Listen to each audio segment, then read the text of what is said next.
This is Jeff over at Outer Worlds Comics. Hope everybody's doing great today. It's a beautiful Saturday morning here in Colorado. Had a great day yesterday doing a little bit of shopping and, just getting through the winter every weekend, kind of doing some hunting and picking up some new books. But I did want to talk about, I think it's important as I go through my journey here to highlight a large collection that I purchased. As you can tell, I'm still getting through this endless flu bug, but it's still just in my chest. So bear with me. But anyway, as I was, going through my original kind of getting back into collecting, if you followed my first video, I'll add a link to the description and at the end of this video, so you should go check that out. But I probably had like 1,500 books, let's say, in my collection at that time. 1,000 to 1,500. I don't remember the exact number, but I entered it all into the CLZ app, and I think it was kind of around there. And I started, getting into the YouTube channels, particularly Lunch Money Comics, watching his. I feel like that guy's kind of kicked off a million YouTube channels probably, but I was certainly kind of watching what he was doing. And of course, I had started hitting Facebook Marketplace, and then I've already shown off one collection I picked up here in my neighborhood. But I was always, still am, always checking Facebook Marketplace. It's very difficult here in Colorado to, I think a lot of places, unless you're Tyler over in Iowa, that pocket full of comics that just falls into collections left and right. Here it's just like, I know what I have for, $200 for like 20 horrible books. But as what I do is I kind of expand my search. In Colorado, you're driving hours to get anywhere. We're kind of just in the middle of just a vast, either the Rockies or just the plains. And you just kind of used to having to drive out here. So I don't mind doing some driving to go pick up a collection.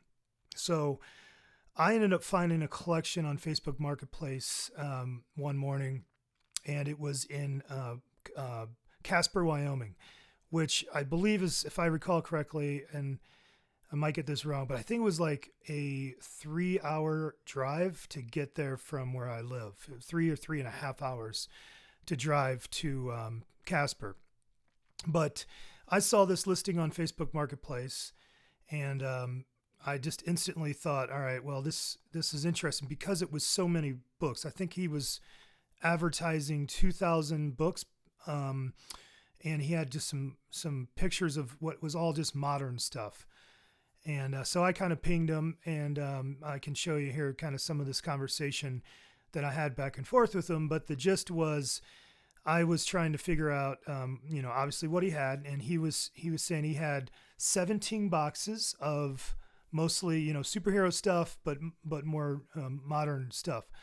And so I think he was.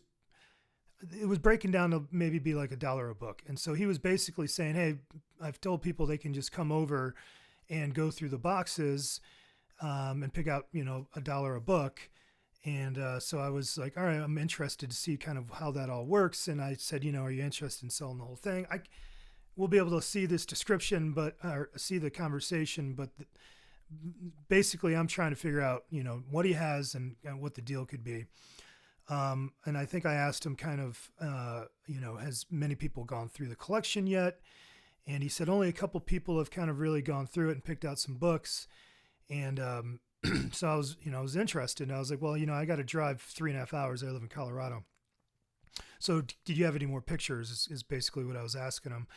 And he said, I don't know that he might've just resent me pictures that he'd already posted on Facebook Marketplace. Honestly, he didn't send me anything that triggered me to like, I've got to do this. But in the conversation I'm having with him, he says, I have about another 8 or 9 boxes of a prior collection that I bought that has been sitting in my garage for, I don't know how long, it was like 2-3 years, that I have never gone through. He was like, I bought it so I saw it the first time when I got it, but I, had it in boxes and put it away and haven't touched it since. And that's all the older stuff that I think you'd be very interested in. I'm like, wow, okay, now I'm really intrigued. So I said, well, hey, can you meet like tomorrow? This was a Thursday, I believe. was like, I will drive up there first thing in the morning and come take a look. And he's like, absolutely. I won't show anybody else the collection. I'll hold off if you're coming up. And I said, absolutely, I'm coming up. So, yeah, I drove up 3.5 hours to Casper, Wyoming, and get to this guy's house. And it was really hot, number one. And he opens his garage and he's got the 17. Now, these are boxes that are like moving boxes, or I think even like some of them were like food boxes or something like that. So it wasn't like long boxes. So he has this giant stack of 17 kind of storage boxes filled with the modern comics. And he sets up, like card table out on his driveway. And my Lord, it was so hot. I honestly thought I was going to pass out. I really did. It was just ridiculously hot. So I'm just going through these 17 boxes. Half of the boxes, they were not even bagged and boarded. They were just stacked in there. And, as it turns out, not a lot of damage done to these books, frankly. So about half the collection not bagged and boarded. The other were bagged and boarded, but real janky. It was kind of like dusty and stuff. So I start just kind of piling through boxes. I don't think I even made it through all 17. I think I kind of maybe went through half of them, and just to get an idea of what was going on in there. And there was not a single book that just jumped out to me as like a major key as for like a modern. And when I say modern, these are, let's say, like late 80s, early 90s, a lot of early 90s, but then getting into the 2000s. But definitely what I was seeing was like probably some pretty close to complete runs of, let's start from the X-Men Volume 2, getting up into like where it becomes the new X-Men and some of that stuff. Like there was a ton of X-Men, and it looked like, what turns out is like pretty much close to complete runs, and a ton of Wolverine as well. And I collect Wolverine. And then there, anything mutant related was definitely in there. So it was like Exiles and, like one shots or Mutant X or Cable. If it was a mutant character in the 90s, it was in there. And then there was certainly a lot of independent books as well. So, a collection that if you're collecting and going out and hunting, we've run across these collections before, but there was just a lot of it. And again, I thought, all right, this is interesting because I think there's some complete runs, and I like collecting runs. I mean, I like reading the stuff. I like collecting the whole run, and I like reading it as much as, collecting it because of the value. So I was kind of intrigued, but he was, I think, like I said, I think it was like he was asking $1 a book, and so 2,000. So it was like, I don't know. And so, he's asking for like 2,000 for it technically. So I wasn't really interested in doing that. I said, why don't you let's get out those other boxes. So he has to like help me climb up to this. He was a little background. This guy is a picker, and he goes out and buys like auctions or yard sales, and he's a rock collector as well. So his whole entire garage was filled with various collections of things that he resells or that he has his own personal collection. So he's not a comic book guy at all. He was just a guy that goes out and picks. Both of the collections were collections that he got into because of connections he had, and then the people had passed away. And the modern stuff that I was looking at, the guy had just passed away like a few months ago or something. So that's kind of sad, but it is sad, not kind of. And but anyway, he wasn't a collector per se. So he, I don't think he was like a guy that knows or would have picked out keys or anything. He said, like I said, a couple of guys had come in and definitely taken some books out of the 17 boxes. I'm sure that they did some damage and took some decent books, but anyway, so I said, let's get out those other boxes. So we pull out these other boxes, and I think we pulled them all out, and I opened up 3 of them. And he hadn't opened these things, and he said 2 or 3 years or something like that. So I, open up the boxes and start immediately look, when I'm seeing on the top, I'm like, okay, now this is Bronze Age stuff, some Copper Age, and definitely I think anything in that collection was the newest would have been like 1985, but a lot of like early 70s, mid 70s. I mean, really all the 70s was covered in here. So I immediately started getting very interested. I mean, it took, I didn't go through every single box. Even like when I opened the first box, I don't even think I dig through the entirety of that box. I just saw enough in half of it, opened a second box, same thing, saw enough at half of it, third box, same thing, open up, saw enough half of it, where I'm like, you know what, I'm not going to go through all these. I think I want these for sure. So what do you got on these? And so he said, I will not take less than 2,000 is what he said. And so these were like 8 or 9 boxes. And I never ultimately did a complete count of this collection. I'll say that. But I mean, there had to be 1,000 books easily, I would think.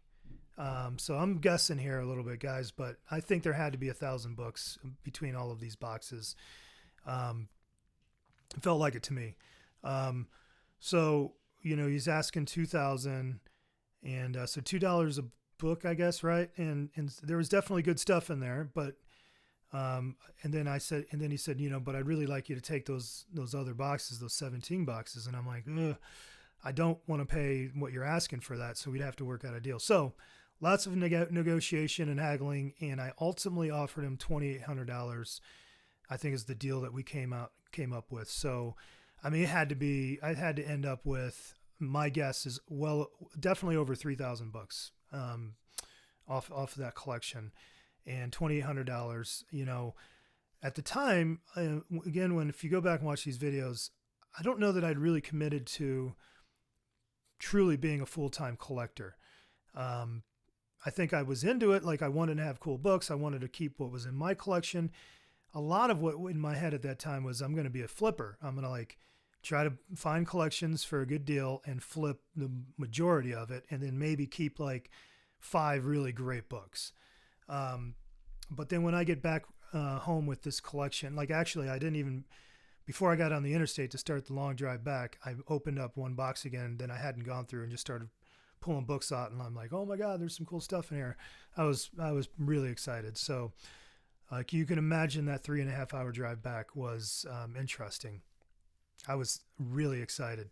So so I get home, unload what I said, like 17, and then whatever, another 8 or 9. So almost 30 boxes of comic books in the back of my SUV.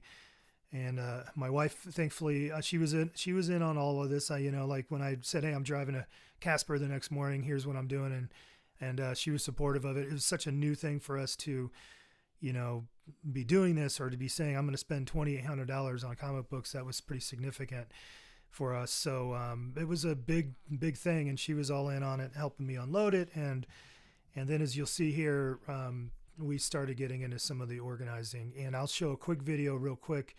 Well, you know what, here's a few photos. And as what I did is we have an island in our kitchen, and I just started, I started with all of the older stuff. So like the 8 or 9 boxes of what ended up having some Silver Age in there, and some good Silver Age, a good amount of it. And then definitely a lot of bronze, and then some copper. But I just started kind of unboxing one at a time, and just organizing on this island, which you can see in the pictures. So just kind of making stacks, Spider-Man, Fantastic Four, yada yada across the board there. So did that. That took kind of all evening. Had some beers, listened to some tunes, and golly, you know, if you're someone that goes out and does this and buys collections, and I'm new to this, and that was still the largest one I bought. It's so much excitement and joy just going through these boxes and making these stacks, and I wish I could do more of that. It's just hard to find them around here, but so kind of that's what I did. We made these huge stacks, and we're kind of just figuring out what we had there, and that's where I'll show a quick video of kind of how that looked. All right, a little update here. We have gone through all the boxes almost. We have one box right over there that has not been opened yet, but this is what we've got so far. I mean, this is, the collection was in these 7 boxes, it was I think he said 1,500 comics. So let's see what we have right now. We have a giant, this is a pile of miscellaneous Marvel. These two piles right here.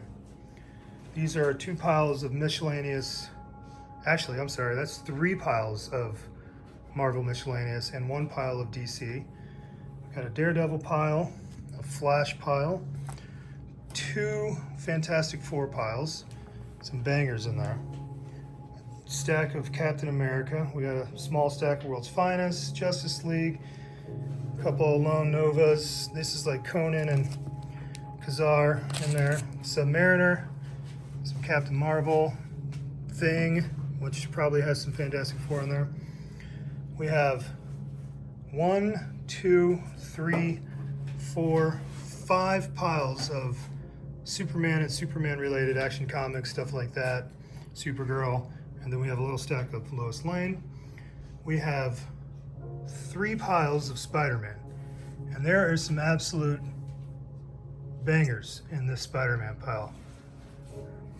Defenders, Miss Marvel, a horror monster pile, giant pile of Thor, some old ones in there, Avengers, a little West Coast, some Werewolf by Nights, nice stack of Star Wars, a little couple of Doctor Strange, Hulk, big pile of Batman. We've got Iron Fist over there. We got a very small stack of X-Men, which has been the biggest surprise of this collection. Shazam, Omega, Human Torch, and then coming over here, some Black Panthers, some Green Lantern, some Wonder Woman. This entire thing is now filled. These are the special ones I've pulled out that I think are the real heavy hitters. I'll show those in another video. We've got a stack of Aquaman, we've got some Spider-Woman, some more Spider-Man. So we have 4 stacks of Spider-Man. And we have 1 more box, as I said, to get through. And I'm hoping this is the box that has some X-Men. And yeah, so there you go. Pretty cool. I mean, I was over the moon, and I felt like, wow, I think I just did pretty good here. And again, at this time also, I'll say, like, understanding Silver Age and Bronze Age books was still very new. I mean, I think even at this time, and I still kind of can screw it up, but at that time last year, I really was still still locking in kind of the difference between bronze and modern, or bronze and silver and golden, and really learning a lot about condition. And that's the thing I'll say about this collection is the condition was not great. There was definitely some books in there that would fall in the higher grade. There were some books I got lucky in the condition they were in, because for the most part, this collection would fall in the mid grade. And then, unfortunately, some of the really fantastic books that would be a much better value at a high grade were unfortunately low grade. So it was a learning lesson for me in that respect, as far as buying collections and grading and things like that. I mean, certainly I can look at a book and understand that it's low grade and not buy a collection. And I knew that then, but it does help me understand that, hey, even like a mid-grade book and a lower grade book, if depending on what it is, could still hold some value.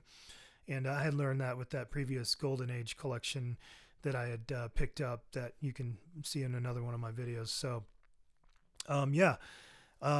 So I thought, was pretty excited at the time. I felt like, wow, I just crushed it. I'm going to make more than make up my money for this stuff. And then I think ultimately is what ended up happening. I'm like, wow, I don't want to give up any of this stuff. I mean, there was a huge amount of Silver Age Fantastic Four in there. And again, that all fell mid-grade to low grade.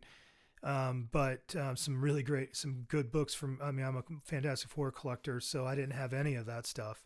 A matter of fact, this collection just changed the entire scope of my collection and me as a collector in general. That's what this collection did for me. It was just really a game changer as far as kind of where I am at in collecting now, and where my whole passion lies with comic book collecting. It was just one of those things that really took everything over to the next level. So it was awesome. So I did that. And then I think if I recall correctly, again, when I did this, I had no intent of ever being a YouTuber. I mean, I watched Lunch Money Comics, and that was kind of it. But I didn't have any intent of ever getting to where I am at with this right now. So I didn't take a lot of videos. I took some pictures of how it worked out. But I think ultimately is what I did is I organized all that stuff, and then my wife labeled everything, and we re-put it back in the boxes.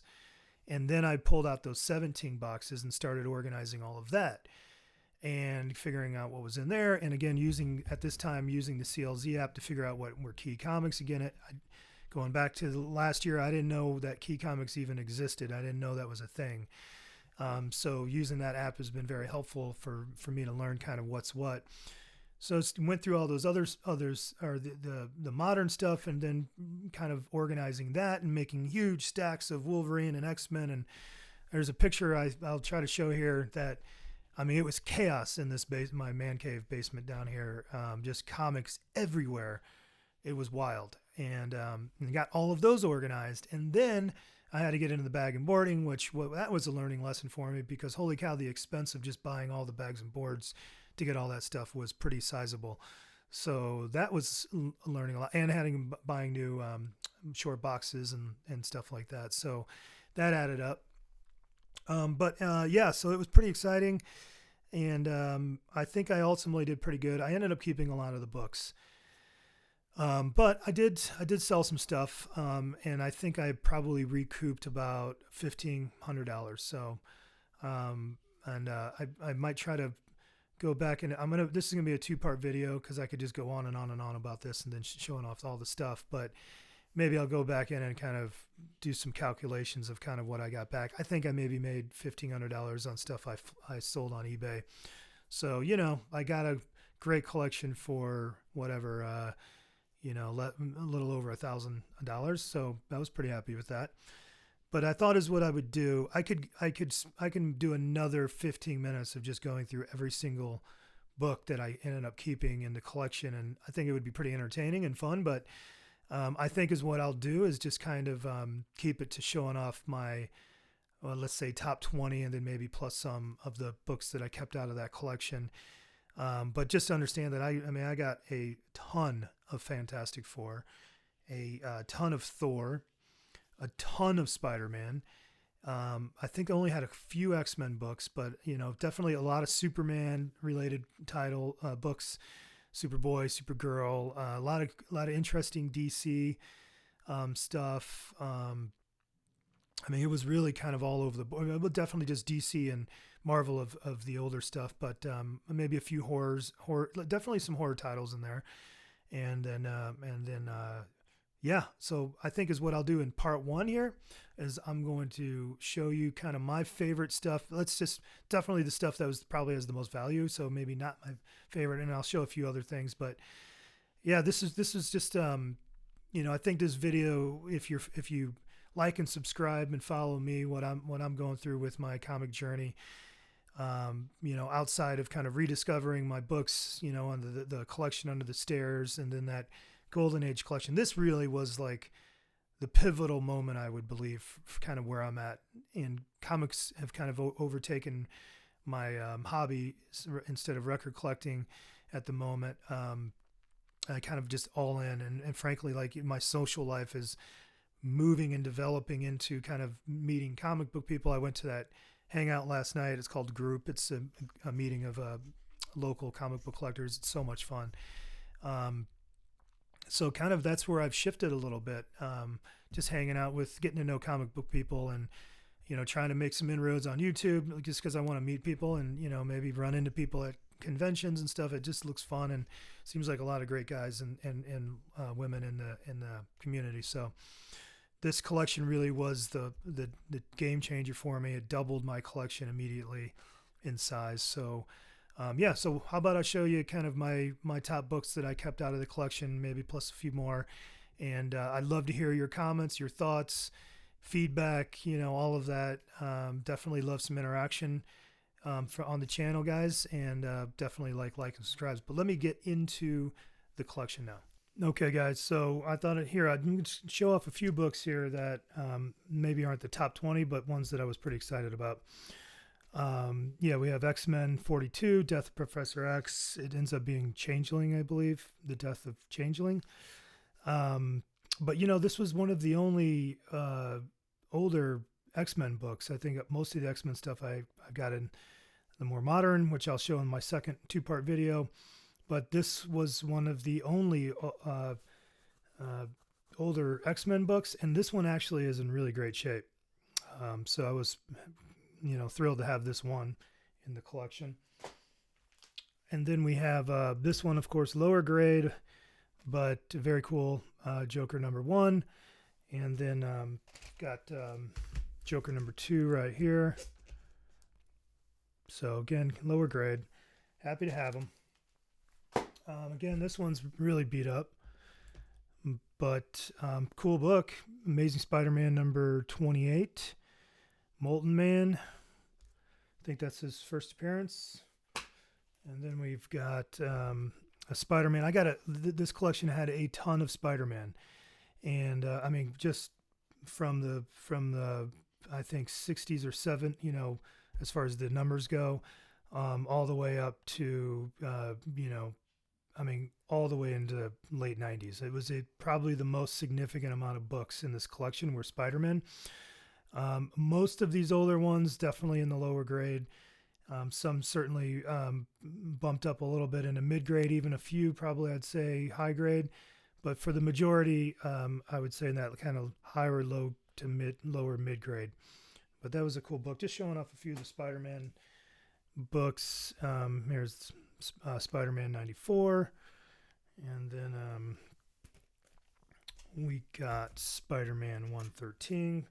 None of the major keys were in the collection. Well, I won't say that, but like First Punisher, that wasn't in there. Sadly, I was really excited and hopeful. Spider-Man 195.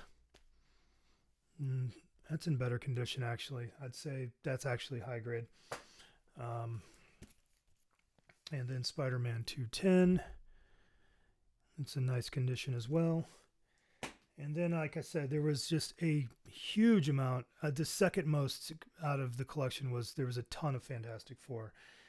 Sadly, a lot of the pre-100 stuff was, I would say, lower to mid-grade. I didn't get any high-grade stuff, but I think that's to be expected when getting these collections from what I've been seeing, watching videos. But this was the lowest number I got, number 24. This is lower grade, but it actually looks, pretty nice. Just some spine issues. But overall, this is actually a pretty nice book. Yeah, sorry. I've not figured out the fighting with the glare quite yet, but it's a pretty nice book. And then I got Fantastic Four, number 75. Absolutely iconic cover, and just love it. Love this book. Again, I'd say this is lower grade, but not horrible. And then Fantastic Four number 84. Another very cool book. Happy to have it. That might be mid-grade. And then I'll move in now into, just wanted to give you an idea. I could spend 10 minutes, 15 minutes just showing all the Spider-Man and Fantastic Four books. That's how many there were. But this is what I would say is kind of the ones that I think are my favorite books out of the collection. Definitely ones that have a little bit more value. For the large part of the collection, there's a ton of books in this collection that were in the, $20 to $50 range. But yeah, the rest of these are, I think, a little bit better. I know this one it isn't as high value, but I think it's a great key, first Rogue. And I don't love the cover. Never have loved this cover, but it's a great book. And I would say this is in, probably a 7.0. I don't know. That's my guess. We got Star Wars number 1. And of course, this is a Whitman variant, so not quite as much value there, but still excited to have it, and it's in pretty nice shape. So yeah, Star Wars number 1. And then we've got Avengers 55, and this is in pretty nice shape, really. It's the the first full appearance of Ultron. I think it's like the third appearance of Black Knight. This book is actually, I think, is a beautiful copy. It's not it's definitely mid-grade. A little staining on the bottom, but overall it looks real nice, doesn't it? So really excited to have that. And then we have a Spider-Man number 149, which I think is the first appearance of Ben Reilly, the Spider-Man clone. And this is in, I would say, mid-grade to, yeah, it's mid-grade. So that's nice. I love these Aquaman covers from the Silver Age, and this is the first appearance of Ocean Master, so that's a pretty nice key for Aquaman. And it's not in horrible condition by any means. I'd say this is probably on the higher end of low grade. Yeah, this is a great book. Thor 148, first appearance of the Wrecker. I think the origin of Black Bolt is in this as well. But this is a pretty nice copy as well. This is in better condition than most, and just a couple of little stains near the spine. But overall, this is a pretty nice book in the collection. This one I'm just absolutely thrilled to have. A newsstand, Star Wars 42, and this is in really, really excellent condition. I'd say this is high grade.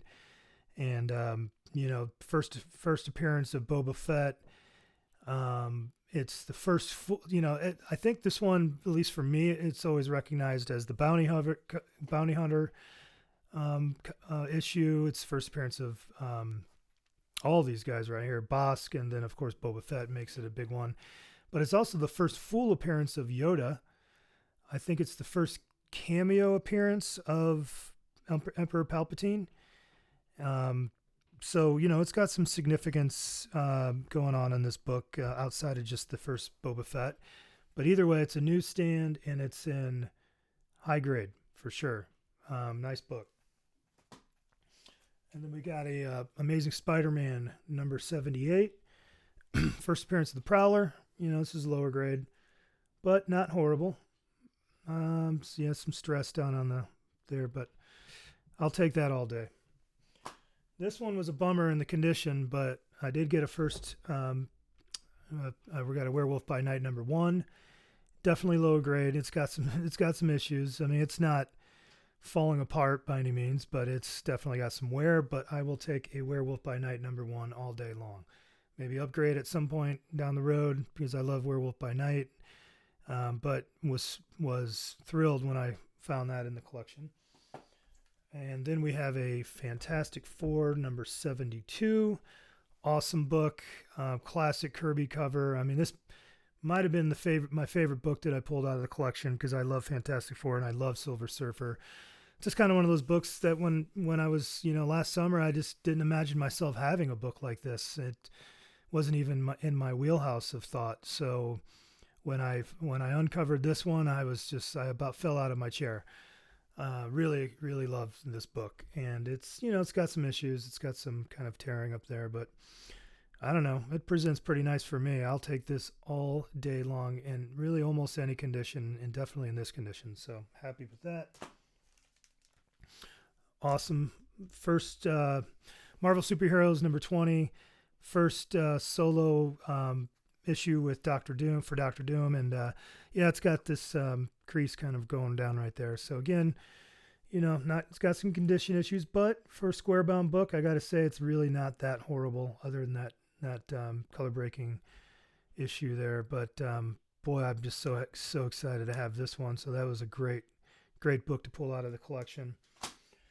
Now this is kind of cheating because this is of course Secret Wars number 8, the origin of the alien symbiote. This is actually my book from my original collection. If you watch that first video, I kind of highlight some of that stuff. But I did pull out a Secret Wars number 8 from this collection, and I sold it. As a matter of fact, I pulled out the entire run of Secret Wars and Secret Wars 1 and Secret Wars 2. All the issues were in there, which I already had the entire run of those. But I just kind of I switched out copies and upgraded if I could. I mean, they were all in really high grade condition. Except for number 8 had the number 8 had some like a little chink in it right here. So it wasn't I wouldn't call it a 9.0, but it was like a 7.0 maybe. So anyway, I sold that in that entire Secret Wars run on eBay, and so recoup some money on the collection. But this is just my copy. I just wanted to highlight that I did find that in Secret Wars #8. Really thrilled with this one, of course. Amazing Spider-Man number 252, newsstand. And of course, this is the debut of the black suit. I think it's debatable potentially, but that's what we're going with off of the app here. So that's what I'm calling it. So just a great key issue for Spider-Man. And I almost have all of the kind of debut black suit cover books, but yeah, this is higher grade. It's got a couple of, this is maybe like a 7.5, honestly. So if I'm being conservative, it's definitely has a few spine ticks in there, but not bad. Considering all the condition issues out of this collection, this one's not that bad. And then getting kind of close to the end here, but we have a Journey into Mystery with Thor, number 121, just an iconic Jack Kirby cover. It's as cool as it gets as far as the cover goes, in my opinion. I love this cover. And so really, and this is in pretty nice condition, honestly. I mean, there's, kind of like just it could use a press. I think a clean and a press does this book wonders because it doesn't really have any other major flaws. A couple of ticks here and there, but nothing crazy bad with that book. And then we have a Astonishing Tales featuring Khazar and number 12. This is the second appearance of Man-Thing. I think the second appearance of Bobby Morse, a.k.a. Mockingbird. And this is a high-grade book as well, so I got lucky with that one in the collection. I've already had it clean and pressed, so it's in really nice shape. So yeah, really love that book. Happy to have it. And then I got these. There was a run of Miss Marvel in there, so I got the number 16, which is the first cameo appearance of Mystique, also in high-grade condition. I mean, it's a really tight. This is a tight book here, right? And this is nice. Very high grade. And same thing with number 18, which is the first full appearance of Mystique. High grade. I mean, this thing might be the best condition book I pulled out of as far as bigger books.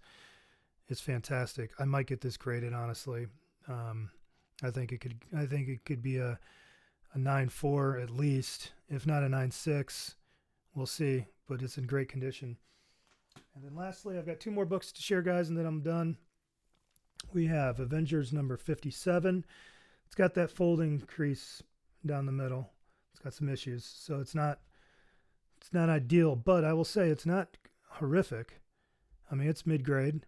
I'd call it maybe a 4.5, but could I get lucky, clean and a press, and give me a 5 out of it? I think so. So yeah, I was stoked to have that first appearance of Vision. So it's pretty cool. I think it's the second appearance of Ultron. So that's great. And then we have the final book, which was Superman 233, classic Neil Adams cover. I've had this cleaned and pressed. I think it maybe comes in around a 6.5 or a 7. It's pretty nice. I'll take that all day. It cleaned up real nice. This guy that I have do cleaning and pressing in Colorado here does a great job. So maybe I'll get my own press at some point here. But anyway, yep, really excited to have that. So there you go. Top books out of the collection.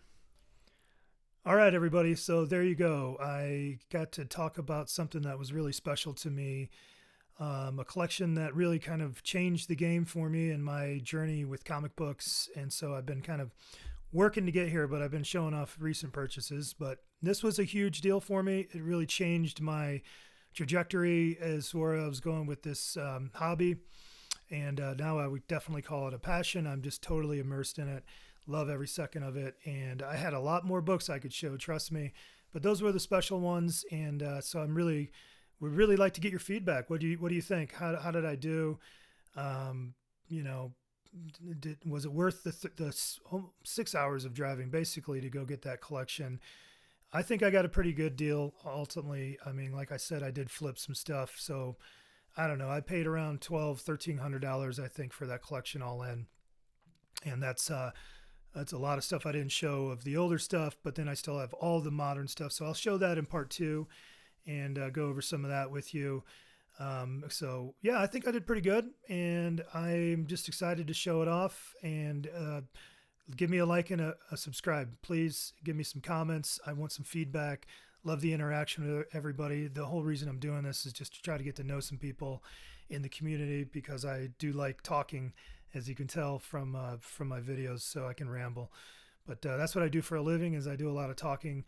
And so I just like to get to know people in the community. So I appreciate everybody hanging out, continuing to work on the editing, and the sound is still an issue for me, it seems like, but I'm working on it. So thanks a lot for everybody for being a part of Outer World Comics, and we'll see you on part 2. Take care. Have a great weekend.